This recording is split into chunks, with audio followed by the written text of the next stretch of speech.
6.25 अरब रुपए की corruption case में गिरफ्तार पीपल्स पार्टी के रहनुमा शर्जील मेमन बख्तरबंद गाड़ी में सिंध असेंबली के इजलास में शिरकत के लिए पहुंचे तो अरकान सिंध असेंबली ने फूलों की पत्तियां निछावर करके उनका इस्तकबाल किया। महकमा इत्तलात सिंध में करप्शन के केस में 4 नवंबर तक जुडिशल रिमांड पर जेल में मौजूद साबिक सूबाई वजीर शर्जील इनाम मेमन को बख्तरबंद गाड़ी में सिंध असेंबली लाया गया। शर्जील मेमन बख्तरबंद गाड़ी में सिंध असेंबली पहुंचे तो कारकुनान ने उनका शानदार इस्तकबाल किया और जयालों ने बख्तरबंद गाड़ी को फूलों की पत्तियों से नहला दिया। कारकुनों ने जिए भुट्टो के नारे भी लगाए। वाज़ेह रहे कि करप्शन केसेस में फंसे शर्जील मेमन सिंध असेंबली के इजलास में शिरकत कर रहे हैं। सिंध असेंबली सेक्रेटेरिएट ने शर्जील मेमन को इजलास में शिरकत के लिए असेंबली लाने के लिए खत लिखा था। याद रहे कि चंद रोज कबल सिंध हाई कोर्ट ने महकमा इत्तलात सिंध में करप्शन केस में नामजद शर्जील मेमन समेत 11 मुल्जिमान की अबूरी जमानत में तौसीक की दरख्वास्त मुस्तरद कर दी थी, जिसके बाद नैब हुक्काम ने अहाता अदालत से शर्जील मेमन को गिरफ्तार कर लिया था। अगले रोज केस की समाअत के दौरान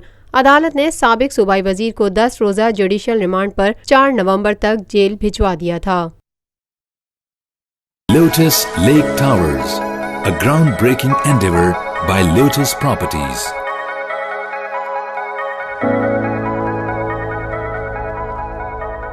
पाकिस्तान भर में नुमाइंदगान का वसी नेटवर्क, हर खबर जानने के लिए देखते रहिए TNN TV।